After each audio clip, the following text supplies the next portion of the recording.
Kasus penipuan penjualan investasi rumah kontrakan di Kota Bekasi menggegerkan masyarakat.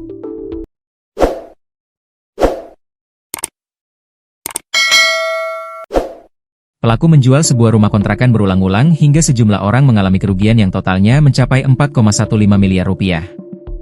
Beberapa hari setelah kasus ini mencuat ke publik, Polres Metro Bekasi Kota menangkap dua pelaku penipuan.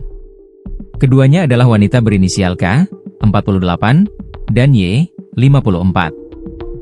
Polisi menyatakan kedua wanita ini sebagai pelaku penjualan rumah kontrakan fiktif di kawasan RW 11 Kranji Jaka Sampurna, Kecamatan Bekasi Barat, Kota Bekasi. Kapolres Metro Bekasi Kota, Kombes Kusumo Wahyu Bintoro mengatakan kedua perempuan ini ditangkap di tempat dan waktu berbeda.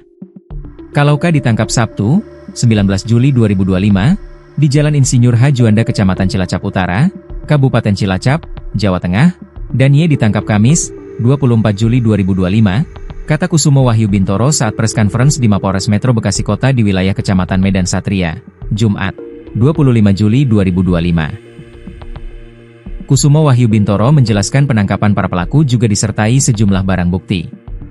Barang bukti itu diantaranya telepon selulur, ponsel, kartu ATM, 2 sepeda motor, 27 tabung gas 3 kg dalam keadaan kosong, 1 lembar fotokopi girik, dan 2 lembar surat perjanjian jual beli rumah.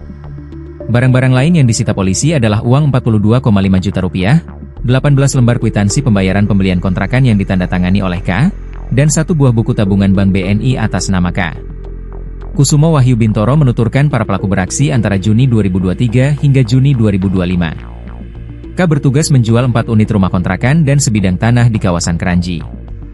Dia merekrut tenaga pemasaran diantaranya Y.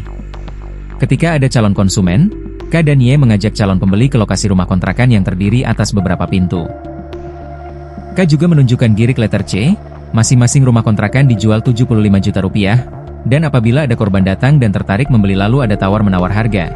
Ini ada juga yang dilepas dengan harga 60 juta rupiah, tuturnya. Kombes Kusumo Wahyu Bintoro menyampaikan setelah transaksi, para pelaku menyampaikan ke konsumen untuk mohon bersabar menunggu karena rumah kontrakan masih ada penghuninya. Dikarenakan tak kunjung mendapat hak usai membeli unit dengan dalih masih ada penghuni. Ditambah para korban dikejutkan melihat kondisi bangunan justru dihancurkan oleh kakak dari K yakni T. Laporan langsung dibuat ke Polres Metro Bekasi Kota. Terkait perkara itu kemudian untuk pasal yang dilanggar pasal 378 dan pasal 372 KUHP dengan ancaman hukuman paling lama 4 tahun penjara, ucapnya. Kombes Kusumo Wahyu Bintoro menuturkan pihaknya mencatat total korban berdasarkan data yang diterima pihaknya mencapai 77 orang. Namun baru beberapa dari 77 orang itu yang melaporkan kepada pihaknya. Untuk yang sudah membuat laporan polisi sebanyak 28 orang dan total kerugian yang sementara terdata sebesar 4,15 miliar rupiah, tuturkan. Kasus dugaan penipuan jual beli kontrakan di kawasan RW 11 Kranji Jaka Sampurna, Kecamatan Bekasi Barat, Kota Bekasi masih berlanjut. Sementara sebelumnya, Ketua RW 11, Fikri Ardiansyah membenarkan kalau korban mencapai puluhan orang dengan kerugian miliaran rupiah. Hal itu dipastikan karena para korban juga melaporkan kepada dirinya. Total sampai hari ini ada 77 orang yang mengaku menjadi korban. Setelah kami kalkulasi total kerugiannya 7,5 miliar rupiah sampai hari ini, kata Fikri saat dikonfirmasi, Kamis, 24 Juli 2025. Fikri menjelaskan puluhan orang yang mengaku korban penjualan rumah kontrakan itu tengah melapor ke Polres Metro Bekasi Kota. Mereka semua berniat melaporkan diduga pelaku utama yakni pemilik kontrakan berinisial K. Mereka melaporkan ke polisi, keluhannya sama, intinya pelaporan terkait penipuan atas nama ibu K itu, jelasnya.